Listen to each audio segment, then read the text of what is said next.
1, and we are live, guys. First of all, I jumped the gun there a little bit. I'm so excited about this one. I have a guy. Well, welcome to the Bassin Magazine podcast. Bassin Magazine, the official magazine of the weekend angler. I'm so excited. We have a guy here who is a big bass expert. He's been blessed with having over 200 bass over 10 pounds. I have a hard time saying that, Brad. I know. Out of Oklahoma, 200 bass over 10 pounds. Oh, out of Oklahoma, man. Oklahoma, guys. Are you counting fork in that, Chuck, or is that just Oklahoma? That's just in Oklahoma. That's Oklahoma. Yeah, I don't count the 10-pounders that I catch at Lake Fork those 3 months that I'm there in the summertime. Man, this guy is awesome. I can't wait to get him talking. Anyways, guys, we have none other than Chuck Justice. Chuck, tell us, where do you guide? I guide in southeastern Oklahoma at McGee Creek Reservoir, Sardis Lake, and in the summer months, June, July, and August, I guide at Lake Fork down in Texas. Down there, I'm known as Crazy Okie because when I go down there, I'm praying for 100-degree days because that's what my bite's all about. The more 100-degree days I get in a row, the better the fishing is, and more we catch, and the bigger they are. Jeez, and you guide those at night then? No, we go during the middle of the day. Wow.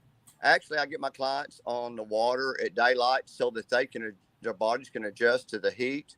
But I'll be real honest with you. Most of the bite in the summertime down there is a 10 to 2, 10 to 3 bite right during the middle of the day when the sun's directly overhead, because you're catching these fish in, 18 to 25 feet of water. And when that sun's overhead, especially on real calm days, which you get a lot of in the summertime, it just get a lot more light penetration, and they feed like crazy. They feed like crazy, man. They feed like crazy. Wow. So I got to ask you this. I'm going to ask you this question. So Lake Fork, middle of the summer, middle of the day, 118 degrees outside with 100% humidity. What are you catching fish on? If it's, when I very first go down there, 1st of June, I catch them on several different baits. I use that Strike King structure bug, the big ones. Everything I throw down, I throw bigger than what I use at home in Oklahoma, because in that heat, that's the heat is the reason for that. But when it gets really hot and the big bite's on, I'm usually throwing a 12-inch worm or 14-inch worm, Texas rig, something like that, or a great big, I'll throw some 8 and 10-inch Mike Bucca, bull shad swim baits, things like that. Big baits for big fish. The neatest part about the summertime is people don't understand. It's when the surface temperature gets 85 degrees or above, a bass can swallow 1/5 their own body weight. That means a 10-pound bass can swallow a 2-pound bass. I mean, I'm not talking about eating it. I'm talking about going up to it and inhaling it and swallowing it. That means they'll try to eat 3 and 4 pound fish. So there's no way you can throw a bait too big when the water gets extremely hot. And when I'm talking about, if I can get the water temperature in the low to mid 90s, the fish just go insane. They feed like crazy. They just feed and feed and feed. And that's the Florida strain largemouth in them. That's what causes a lot of that. But it's all about the heat. And because of that, it's the only time of the year I can really and truly target big fish, because 4 and 5 pounders don't live with 13 and 14 pound fish. They're food. So you get into the days where your littlest fish is a 6 or 7 pound fish. My goodness. Littlest fish, a 6 and 7 pound fish. Guys, you have got to call this guy. He is not BSing. I mean, go to his Facebook page. He's got all kinds of pictures of 10 pounders. I mean, he's got pictures of fish that eat. He just said I can't even talk. I'm so excited. Jay, this guy catches fish that eat the fish I catch. Chuck Cold, it's July 19th. It's hot. It's hot here in Tulsa. Chuck called. He's like, hey, I got a 14 in a live well. He's like, come down here. I know there's another big fish. I'm like, what? No, I'm sorry. It was a 12 in the live well. It was a 12. I'm sorry. Chuck. Now it's a 12. Yeah. Right. Yeah. Yeah. I'm like, okay, I can come down. I'm on my way. So I get there, and he said, I just got another big fish. I got a 14 in a live well now. So we photographed that fish, and we caught probably 12, 13, 14 more fish, none of them under 5 pounds. So none of them under 5 pounds. So I stayed the night, and I said, hey, Chuck, I love this bank right here. It's early morning. The sun's starting to come up. It's already hot because we're South Texas. I really want to throw a spook. He said, you'll catch some smaller fish, and I'm happy with a 3-pounder, right? I mean, who's not? Oh yeah, I'm happy with 3-pounders. Yeah, I've got a 3-pounder blow up, and Chuck's throwing a 12-inch worm behind me, and he's got a 10-pounder. What do? You put down a spook and you do what your guide says, and you catch fish. Yeah, don't ever guide the guide. Right. Don't ever guide the guide. I had so many people. You think I can catch fish using this? Well, of course you can. You can catch fish on whatever you have confidence in. But I'm telling you what I've caught fish the last 200 days in a row on. That's, how many that's a days guide. a I year don't do do you much fish, Chuck? experimenting. How many days a year do you fish, Chuck?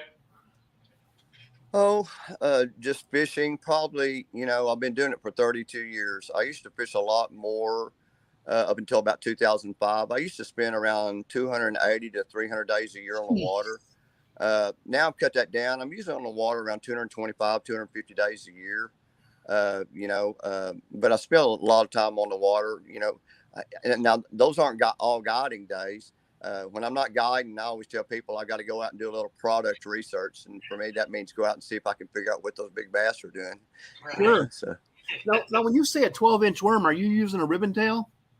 yes, sir. Most of the time, 12 and 14-inch worms. Like something from Zoom? Yeah. The Zoom 12-inch old monster is a good worm. Yes. The Gina Rowe El Salto worm's a good worm. El Salto. A company called Cajun has a big old worm. B-I-G. Yeah. Big old worm. Yeah. The deal is in the summertime, it's not that way. In the wintertime, it's totally opposite. But in the summertime, it's you just can't. They just don't make baits too big for giant bass in the summertime. And it's not like that on every lake, but it's that way on Lake Fork in the summertime. Geez, I've talked to other Lake Fork bass guides, and they fish in the middle of the night. We're under the over by the lights. Yes, sir. It's really neat because I've been doing this a long time, and I've got a lot of friends that are guides down there.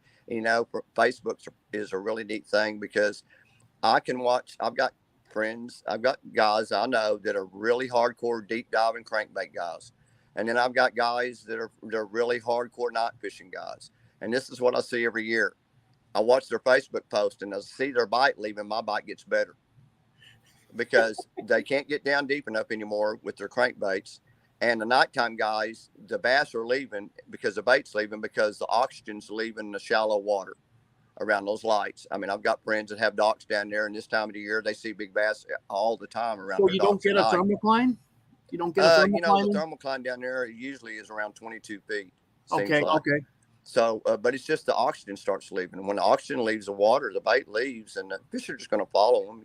Well, they can't live. They can't live there anymore. Yeah. So are you Carolina rigging those big old worms? No, I Texas rig almost everything. Texas rig? Okay.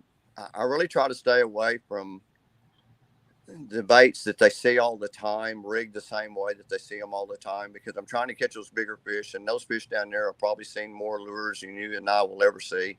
Oh yeah, they've probably been caught and released, and to catch the really big ones, you've got to show them something a little different. I write for Bassin Magazine, and I wrote an article last summer, and it was called "Fishing with a Big Worm. It's a Drag." Yeah, and that's really what you do.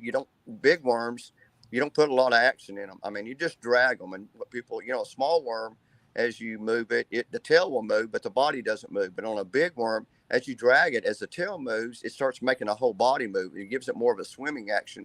You start hopping and stuff like that. And don't get me wrong, there are days when you can hop it and catch fish.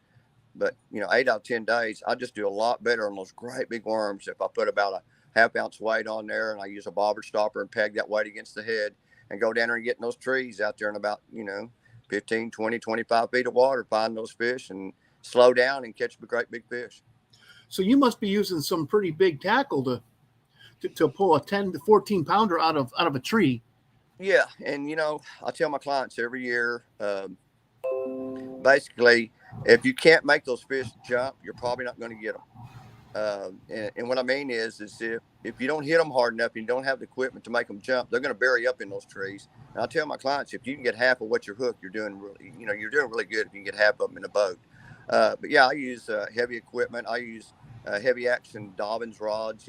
That's my favorite rod of choice, and they really handle them good. I usually use 7. I'm not a real tall guy, so I use about 5'9", 5'10". So I use like a 7-foot 3-inch rod, but I use a heavy action rod, and I use high speed reels, 7-to-1 to 9-3-to-1 gear ratio reels, and I use 25-pound fluorocarbon line.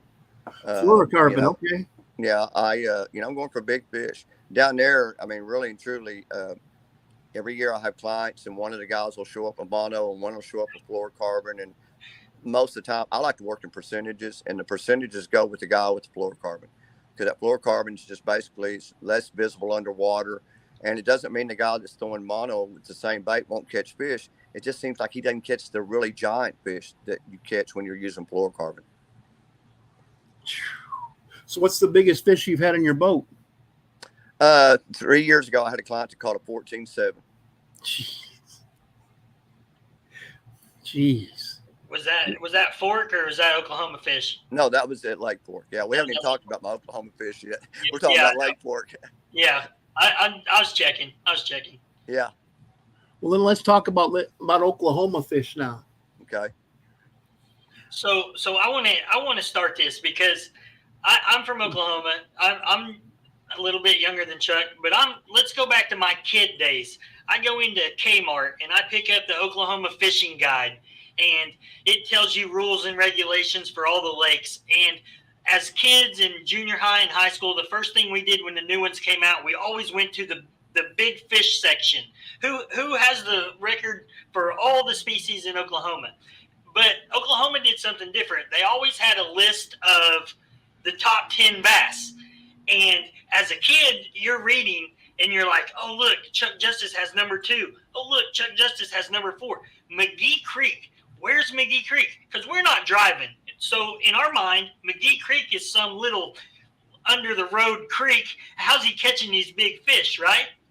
So as an adult, as getting to work at Bassin Magazine back in 1999, I get to meet Chuck, and I'm like, oh man, Chuck's my idol. I mean, that's a childhood hero to be able to meet him and to go fish with him and to see his name on there so many different places and different times with these big fish. But I'll let you talk, Chuck. I just want to say that. Well, man, great, Brad. Thank you. We did go way back. It was, it was really cool. That's one of the neatest things about the fishing industry. I've been in it so long now. Some of my very, very best friends started out as clients. Really? That I met through fishing that otherwise I would have never met them. Yeah. So that's always cool. I'm just blessed, but catching all the big fish is great and everything. But really, to me, one of the blessings that I've got out of all this fishing is all the people I've got to meet. Cause I'm a people person. I like to play music, and I really enjoy people. And my whole goal has always been to. This all started as my best friend and I, Bill Rogers, in 1987, made a New Year's resolution. We were going to learn how to catch big bass. And that's what started it all. We were serious. We weren't just kidding around. We really were. We spent about 3 days a week driving from McAllister, Oklahoma to Lake Fork, learning everything not to do. We made so many bad mistakes. It was unreal. But at the same time, we were learning from those mistakes, learning not to do them again. And as I was learning those, I always thought, man, if I ever get a chance to guide, I'm going to try to pass on everything I've ever learned to every person that ever fishes with me, so I can help them, and maybe they'll catch a great big fish, and just be a part of that. And as I've learned, and I still feel like I'm learning. I mean, I feel like almost every day when I get on the water, I'm learning something. And it's amazing how much I've learned from my clients. My clients have taught me a lot over the years of what not to do. You see people making mistakes, and you don't really know what the mistake is until you see it happening over and over again. And then by doing that, I'm able to help my clients, be more productive and have more fun fishing. And fishing should be fun. And, first and foremost, it should always be fun. But try to make it more enjoyable for them, and try to help them regardless of whether they catch a giant fish with me that day. I really enjoyed knowing that I feel like the people that fished with me that day, I gave them information that even if they didn't catch a big fish that day with me, that they will probably catch a bigger fish sometime in their life because of the information I passed on to them. Yeah. Wow. So what months out of the year do you guide in Oklahoma? Basically year round.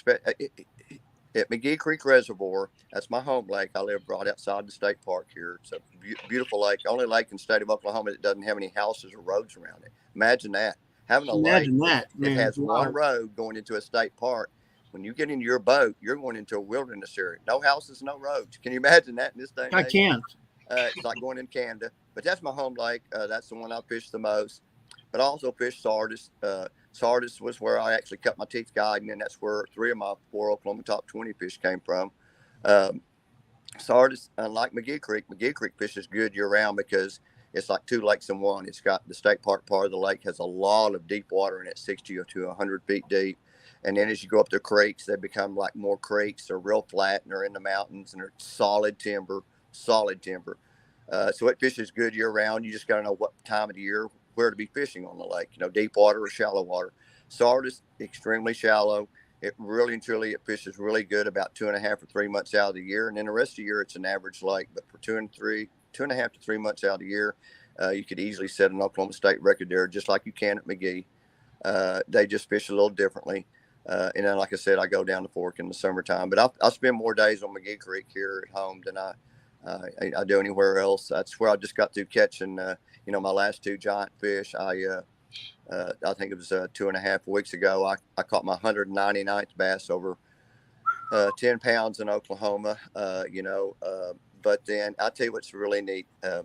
Monday, when I caught the giant, my 200th bass over 10 pounds, I had 3 guys. They showed up, and the first thing they said to me was, "Man, we're so excited about our trip today." And I said, "Well, I'm excited too." And they said, "No, man, we're talking about on the way here. We want to be in the boat with you today when you catch your 200th bass."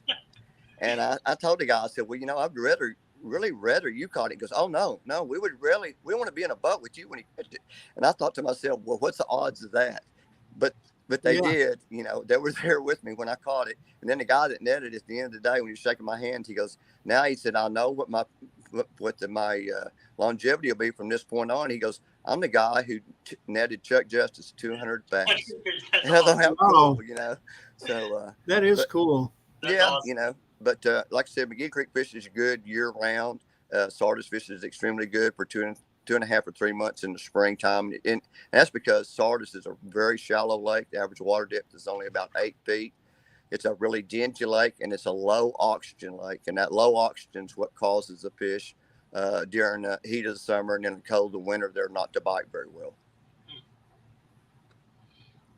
So how are you targeting bass during the wintertime? Here I only fish McGee Creek in the wintertime, and the fish here they start going deep here usually in November, something like that, November, December, and I use several different baits that I target them with. But every day the bait that I always start with is a drop shot, of all things. And these fish will be in anywhere from in November they'll be in 15 to 20 feet of water. If it gets really cold in December, January, these fish will be in 30 to 40 feet of water. Now, the neat thing that's another thing about fishing in summertime. The summer and the wintertime, when you go offshore, you're never fishing for a fish like you are when you're fishing shallow. When fish go offshore, they're always going to be in a school. They just are. The main thing is locate the school of fish. And here on McGee Creek in November, you'll have maybe 15 or 20 schools that have 10 or 15 fish on average in a school, and they'll be covering maybe 300 or 400 yard area. But by 1st of January, you have all those schools come together and create a giant school. And when you find these fish, it's kind of crazy sometimes. We get on these spots, and I always anchor out. I'm a real stealthy guy. I like not making a lot of noise and stuff. So I anchor out in the wintertime. And once we locate these fish, my clients we may sit on the spot for 2.5 or 3 hours without ever pulling the anchor up. And basically all I'm doing is putting baits on and taking fish off. But catch, when people say a drop shot, they automatically think little fish. And that's very true. The wintertime here at McGee Creek's when I catch the most fish. I catch all year long. A bad day in the wintertime is if you and I went out and we caught 20 fish. That's an extremely bad day. Most days you're going to catch anywhere from 50 to 100 fish per person. Wow. And yes, and a lot of those are going to be smaller fish. But, up until this year, the last 2 years, my biggest fish that I caught all year came here at McGee Creek on a little old Gary Yamamoto bait called a shad shaped worm. It's 4 inches long and a drop shot. And both of those fish were pushing 12 pounds. So I catch great big monster fish on that thing. But, you know, when I say drop shot and people think about, you know, dropping your bait over the side of the boat and you know, and you're, you know, just fishing it straight up and down. You know, we catch these fish. I tell my clients the further we can catch the fish from the boat, the more of them we'll catch. And so that's the deal. But I start off every day with a drop shot. I've got a little progression I go through. If I can make, say, 10 casts and I can get 5 to 7 bites on a drop shot, I'm going to put that down and I pick up a shaky head worm. If I can get that many bites on a shaky head worm, then I'm going to progress to maybe a wobble head with maybe like a biffle bug or something on it. If I can do that with that, then I'm going to go to a spoon. If I make it to a spoon, then I'm going to go to a swim bait. If I make it to a swim bait, then the last bait I'm going to probably throw is going to be an Alabama rig. The Alabama rig bite here in the wintertime when the fish are schooled up and they're biting, it's the most insane thing you'll ever fish. It's one of those deals where I actually have 2 rods made, and I do all the casting for my clients because they'll average sometimes 2 to 4 fish a cast. And a lot of these fish are 1.5 pound to 2 pound fish. But just if I let them cast and reel in the fish, they'll get wore out. But 3 years ago here on one cast with an Alabama rig, it was February 3rd, 3 years ago. I caught a 7.6, an 8.11, and 11.6 on one cast. The 11s, and you know, and here's the typical bass fisher. That's got to be a record. Yeah. Well, you know, it's around 28, 29 pounds weight there. Yeah, 29 pounds with one cast. That's the crazy part about that is a bass fisherman. You know, couldn't be happy that I caught those 3 big fish. When I got them in, the 11.6 had 3 hooks, 3 swim baits in her mouth. She had swallowed 3 of my baits. And the first thing I said to the guy after I saw that was, man, I wonder what I'd have caught if she hadn't got all 3 of those baits, you know? So that's, you know, never satisfied. And it should be that way, I guess. You know, when you get to go on a guide trip with Chuck, and this is for all the listeners, I'm gonna touch on two things here. One, drop shot. Chuck said, "Oh, you're used to dropping it over the side of the boat and all that." Chuck actually teaches his clients. He taught me this long cast and how to work that drop shot back. I never knew how to do that. Chuck taught me how to do that. The second thing that you'll learn, if you're on this Alabama rig bite, people throw this in the wintertime, and I get it, it's a water temperature thing, but these long casts, if you don't set the hook, if you'll just keep reeling when you feel that bass, you're going to have another bass hit and another bass hit instead of setting the hook and taking it away from them. And that's just, in that little story, that's 2 things that I know that you would learn if you were out with Chuck. Wow. You didn't already know. I didn't know. Wow. So Brad, you're saying that so you feel a big fish thump, thump, thump, thump, thump, thump, thump, and you have to have the iron nerves to just keep reeling. Your first instinct is this. Yes. If you're reeling, that's your first instinct. If you'll reel, feel it, just your same motion. You'll feel them hit. It's amazing. It's hard to do. Don't get me wrong. That's what I said, man. You have to have iron just nerves. Set the hook. You're going to jerk the first couple times because you feel it, but that fish is on there. Other fish are right there. Wow. That's all I can say, Chuck. That's all I can say. If you go fishing with Chuck, it is an educational experience, and you're going to have a blast. You got me speechless, and that rarely happens. You know, think about it. You just got a radio talk show host, speechless. Yeah, speechless. That has never happened to me, Chuck. I hope to go fishing with you someday. Well, you know, anytime. Like I said, I'm truly blessed. We'll have to go out and do a little product research someday. Yeah, you are truly blessed, man. That's something that most bass fishermen will never experience. Most bass fishermen will fish their whole lives. Tournament fish their whole lives, spend hundreds of thousands of dollars chasing that carrot, which is what I call tournament fishing. That's what it felt like. Yeah. And they're never going to come in with a 29-pound basket. You came in with a 29-pound basket with one cast. One cast. Yeah. You know, I grew up as a tournament angler. Bring that out. My dad was a big-time tournament angler, and I grew up, and my dad was a hardcore power fisherman. And, you know, he he caught so many fish, it was unreal. But his philosophy was cover more water, catch more fish. And my philosophy really became real quick was not to do that. I cover less water and I cover it more thoroughly. That's what I try to do. So, it's just the way it goes, it's about all you can do. That's just But I fish really, really slow. Try to tell people, and when I say fish really slow, I mean, I fish my bait slow. I move my boat slow, and enjoy yourself. Remember you're getting to go fishing, so enjoy yourself.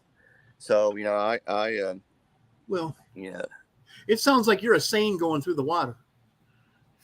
no, Fish not slow, really. so you just, I'm going to take every big fish out of here. Yeah. Well, no, Of course, you don't keep them, but yeah. Oh, yeah. That's another neat thing about guiding. We take pictures of them and and weigh them and measure them and then release them right there. I'll tell you a really good one. When you're fishing every day, especially in the springtime, when the fish start spawning, the male and the female, when they're together, they start protecting an area. And because I fished a lot, several days in a row, I never fished the same area 2 days in a row. I don't care how good it was. The clients I have the next day, I don't take them in there, and I fish those areas. I'll rotate them about every 3 days. And it's really funny because one of my clients will catch like a nice fish, an 8 or 9 pound fish, and we'll take pictures of it and weigh it, measure it, and release it. And then 3 days later, I'll come back through with somebody else and I'll go, hey, throw right over there by that tree. And they'll throw over there and they'll catch the same great big fish. And I don't tell them that guy just caught that same fish 2 days before. but those fish, it's weird how, in the springtime, how they'll go back to the same spot. But I had to learn to do that because if you go in there and you do that a couple of days, and the bigger they are, the less you can do it. But if you start going in there 2 or 3 days in a row, you catch those fish a couple of days in a row, it's all over with. Versus if I do it every 3 days, man, that same fish, it may get caught. If it's an 8 pounder, it may get caught 4 or 5 times. Double-digit fish, usually once or twice, and that's it. You don't get that many chances at them because they're real smart. They learn real fast. So, but it's but we don't. There's a lot of days when people out on the lake catch more fish than my clients and I do. I mean, there's lots of them because like I said, I don't cover a lot of water. My dad, like I said, his philosophy: cover more water, catch more fish. Well, my dad passed away in 1994. He'd never caught a double-digit bass. He won a lot of tournaments. He caught a lot of good fish, but he never caught that double-digit fish. And I have no doubt that anybody can luck into a big fish. I mean, I don't like the word luck. It's a 4-letter word, but anybody, that can happen to anybody once. But if you want to happen more than once, you just got to really slow down. I like to always have fun when I'm giving seminars and I'm doing bass tub demos and stuff like that. And I tell people, I kind of put bass in 2 different categories. I put them in flushers and ambushers. And the flushers, I think, are bass that, they're, a pound up to maybe 5 pounds, depending on the lake you're on. And they kind of swim in, groups of fish, and they swim together and they try to get something to swim from them, and they flush it and then they go and catch it. And that's your smaller fish. But as they get older, and especially as they get older, I think bass become more ambushers. The big fish, I don't think they like chasing anything. I always tell people, I always tell them that just imagine when you were 16 years old and you got that first job and you came home that Friday afternoon, you were dirty and tired and you got that first paycheck. You go in there, take a shower, and you jump in your car and drive all the way across town to get your favorite pizza because you can. Yeah. But when you're 40 years old, you come home dirty and tired, you go take that shower, you jump down that recliner, and you get on that phone, you have them deliver that pizza. Right. Yes. And that's the way bass do. I mean, the really big ones, I use about a year ago, I got hooked up with the bass tank and Garmin Live Scope, and I've learned a ton about fish movement through that Live Scope. But the things that I've always thought, it's really neat too, because it's proven a lot of what I thought was actually true. That's been, really good for me, because I've noticed that big fish, very seldom do I ever see more than 2 or 3 of them together at a time. Usually when I see double-digit fish, they kind of tend to be loners. They just don't seem to be together. And it's that way, and I feel like it's that way almost any lake you go to, almost anywhere you go to. Wow. And just note a little asterisk. These last two, 199 and 200, did not come off the live scope. No, they didn't. No, none of my 200, none of my double-digit fish have come using a live scope. Now, I tell you what live scope's done for me, especially in guiding. It's helped me save time. Say, for instance, I was telling you a while ago, I fished those rotations. Okay, say yesterday I caught a whole bunch of fish in a spot, and then 2 days later, I used to be able to come back to that spot, and I would fish for an hour in an area thinking, well, they're here. They got to be here. They were here 2 days ago. We're just not catching them. But now I can go into a spot, and instead of spending an hour, within 15 or 20 minutes, if I'm not seeing any bait or I'm not seeing any fish at all, and we're not getting bit, go somewhere else. And that's what it's done for me. It's really saved me a lot of time, but it's pretty neat too when, say for instance, the wind's blowing. A really neat one last year, I had an older gentleman. I had 2 of his grandsons fishing with me, and they were taking their grandpa fishing. They wanted him to get his personal best. His personal best was about 5.5 pounds. And we got out and we got on this first spot, and the fish were biting like crazy. I could see them moving on my live scope, but the wind was blowing, and he's got the 2 grandsons were mainly catching small fish. There was spotted bass and a few Floridas, but they weren't big. But every time I take a fish off, the boat was blowing my boats. The wind was blowing my boat sideways, and when I would get back up there, I would see this one big fish out in open water by itself. And about 2 or 3 times of seeing that, I turned the boat back around. I turned around and I said, "Grandpa," I said, "throw right out there. I don't know what it is, but there's a great big fish out there all by itself." And it wasn't maybe 2 or 3 minutes, and I hear, "Oh Lord!" And I turn around and look, and his rod is doubled over. It's pretty neat because I got to go back there, and he never caught a fish like that. So I got to talk him through it and get the fish in the boat. And the fish weighed 9.7. Wow. So he definitely upped his personal best, Yeah, doubled his personal best. That's awesome. Yeah, but it wasn't one of those deals where we saw the fish, threw at it, and saw the lure and caught it. It was just one of those deals where I saw the fish. I saw the fish 3 times in the same area. So stuff like that. But don't get me wrong. I mean, if I see a great big fish and it's on my live scope, I'm definitely going to throw at it. Right, and I have caught some really big fish using it. I just haven't caught any of my double-digit bass here in Oklahoma doing that. Not one. But it's a great tool, man. It's a great tool. I've learned so much. Like I said, I'm always trying to learn. And man, live scope is I've learned a lot using it, a whole lot. But you do have. I mean, you've been guiding 32 years, right? 32. Yes, sir. Yeah. You do have addresses of all those fish at McGee Creek. You know where they live. Well, they send them birthday cards. Yeah. Yeah.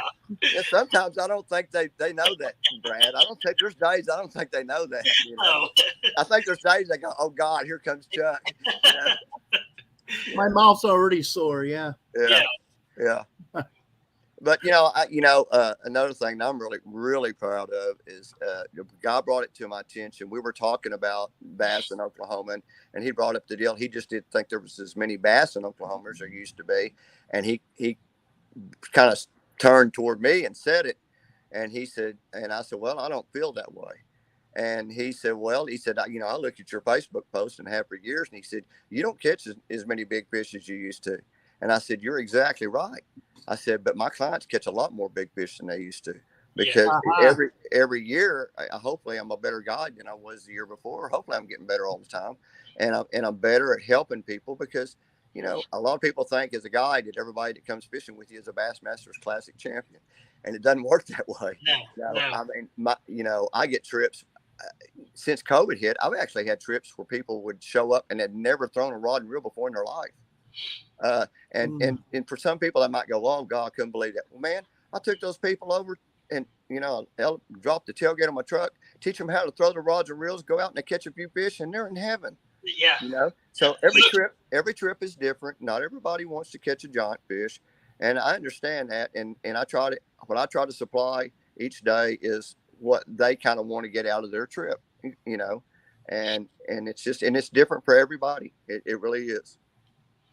And when you've caught 200 fish over 10 pounds, a 7, a 5, that's small fish. Who wants to see those, right? I mean, you want to see the big giants. I'm happy with a 5. Yeah, I'm happy with a 5. I'm not going to post my 14 inchers, Yeah. Well, and here's another thing I tell people. I don't care what the bite feels like. I give every one of them a state record hook set. Yeah, you do. Absolutely. Yeah, I Yep. do. You know, I Because you fish don't know. the lakes I fish have so much cover, especially in springtime. I mean, it's No, Uh-oh. no. Uh-oh. Oh, All I right. hope he comes We're back, man. talking cover. He's talking cover. He back. There he is. Okay. okay. He's back. He's back. Guys, All right. the lakes you fish have so much cover, especially in the springtime. Yeah, it's in McGee Creek especially. Each arm of the lake you go up it when you go up it so far, you hit the wildlife management area, and from that point on, they didn't cut a single tree out of the lake. And this is tree country. I mean, it's southeastern Oklahoma. It is tree city, buddy. It's all trees. So, and that's another thing. Even the guys that have good tackle, even myself, I figure if I can average one out of every three of these really big fish, I mean, 10-pound plus fish that I hook, if I can average one out of every three that I get a hold of in a boat, I feel like I'm doing great. And for the average person, it's not, the average is not that good for them. And I have a lot of clients that get a hold of great big fish, but getting a hold of them and getting them in a boat.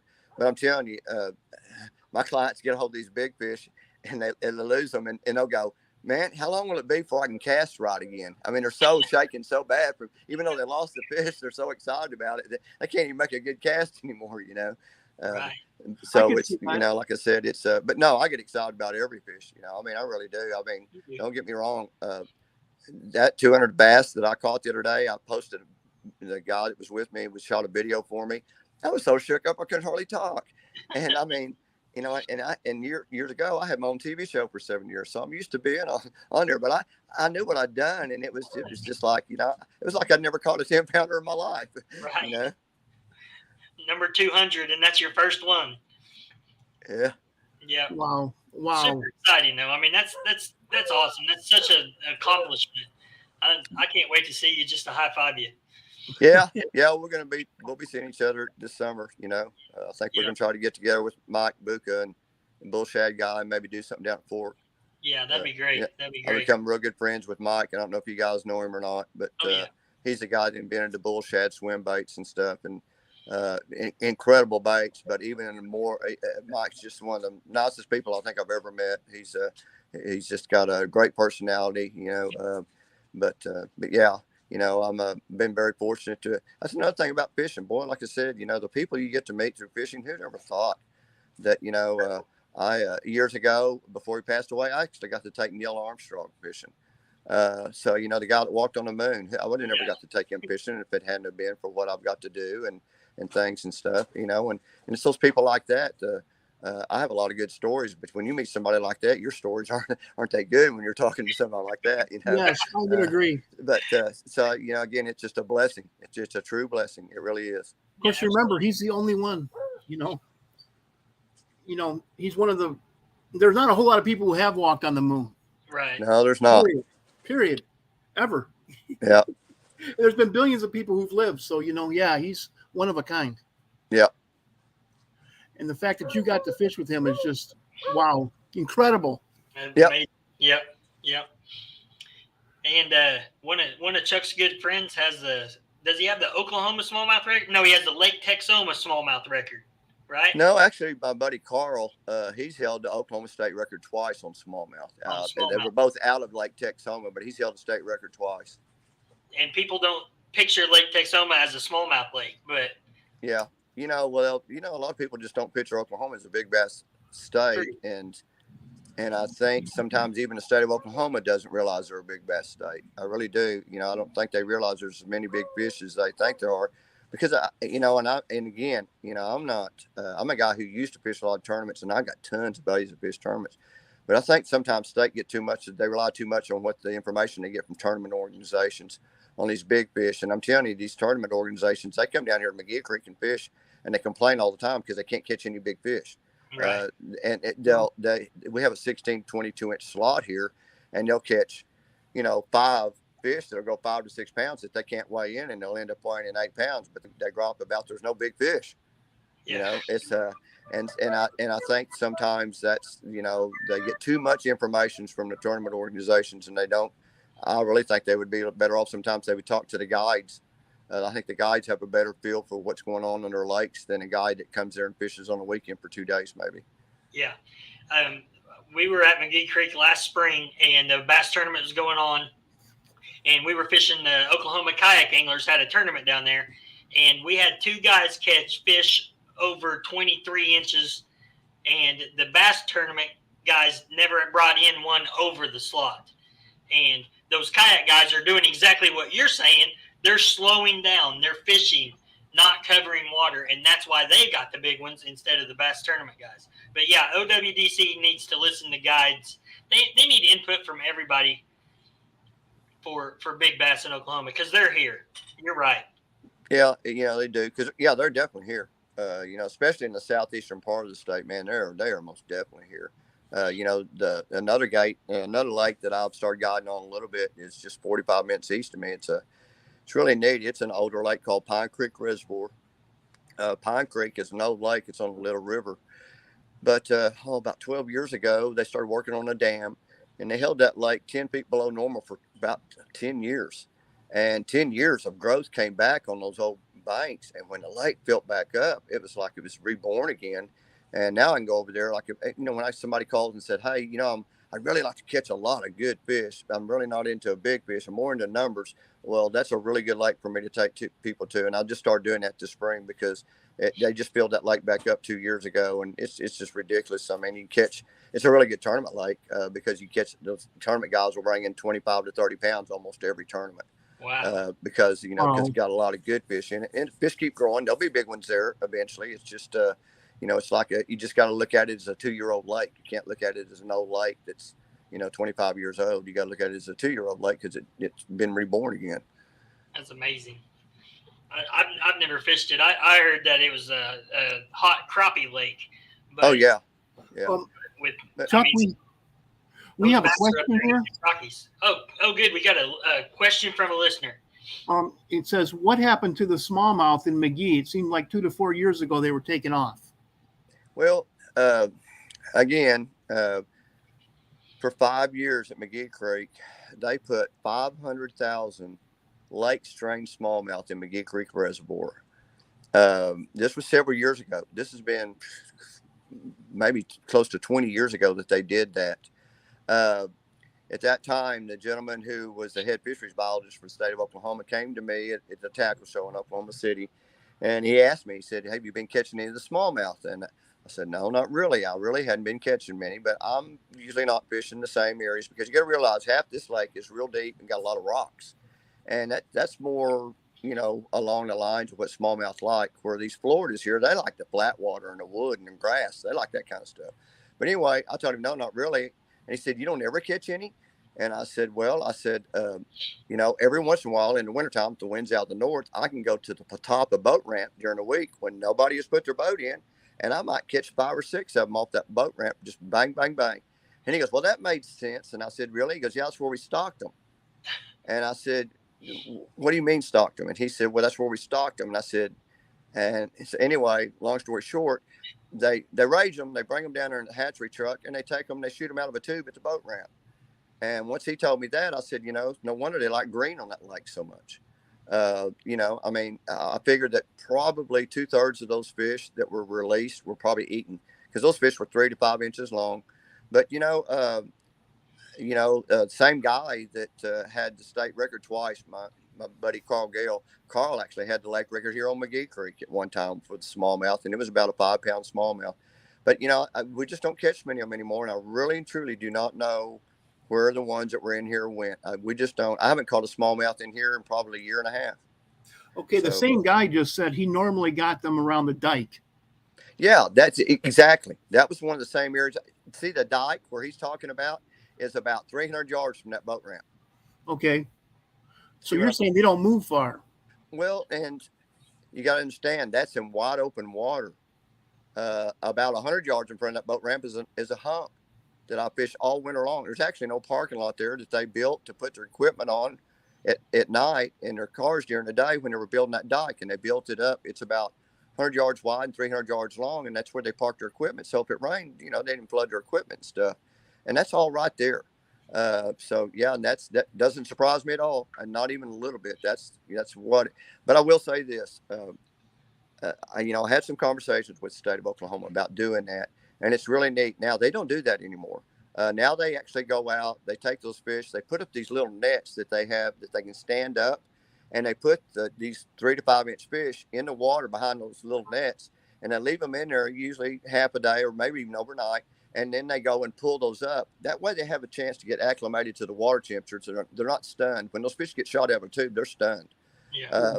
So they're not stunned, and I really think that's really going to help the way the population of the fish in all of our lakes, because they're doing that now. That I will commend them on that. They're doing that now, and it's good to see.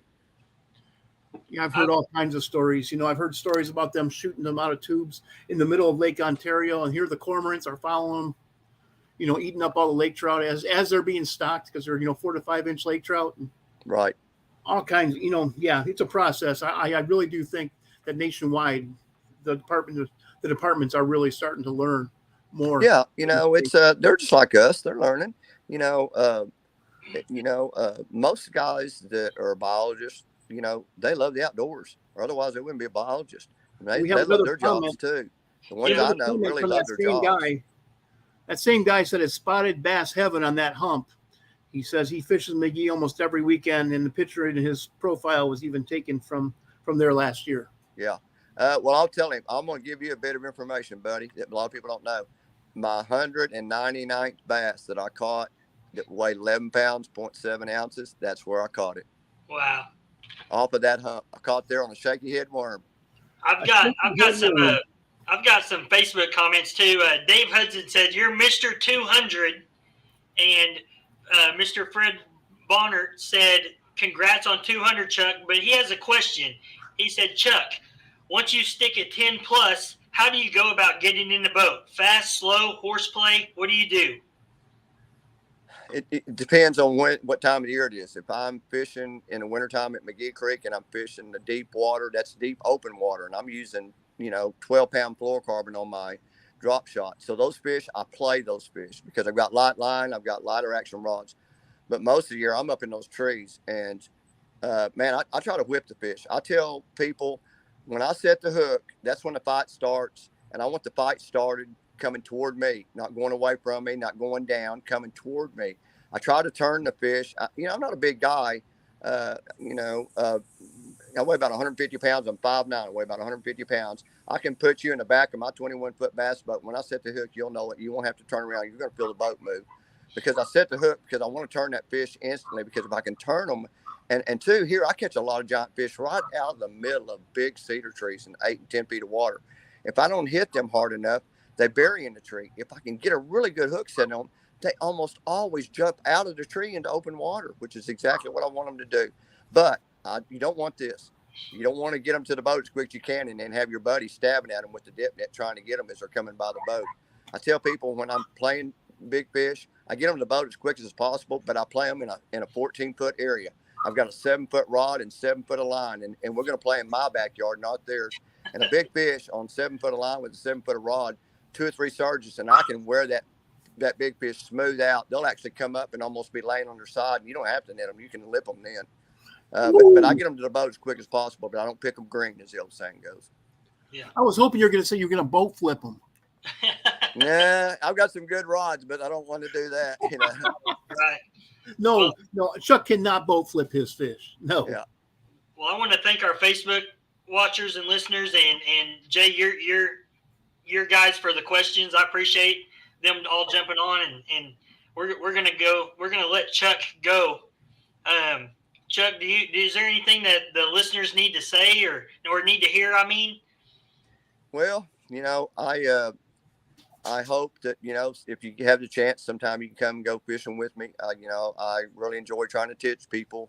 But if not, just, friend me on Facebook or, check out Bassin Magazine. I write for Bassin Magazine, and I feel like my articles are a little different than what most people write. I'm a pretty much a soft plastics guy, because most of my articles are about fishing some kind of soft plastics. And so check those articles out, because I'm really proud of the articles that I write for Brad and for Bassin Magazine. And just, enjoy yourself. Try to take your kids fishing. Try to take somebody fishing that, may have never not got to go before, because sometimes it only takes one trip to get them hooked. And I feel like, especially our young people, I'd much rather see them out with a rod in their hand in a boat than I would in front of a computer screen. And there's nothing wrong with that. I just wish they could get more time outdoors and create and get to see what God created for us to see and experience it, because the experience is worth, a words, they say, that, words are worth, one word's worth 1,000 words, but, video's worth 1,000,000 words, and experience it. There's no words that can capture it. Right. Yep. Any shout out sponsors you want to throw out? Yeah, I'd like to thank my rod sponsor, Dobbins Rods. I'd like to thank the Bass Tank. I'd like to thank Brandon's Bass Shop.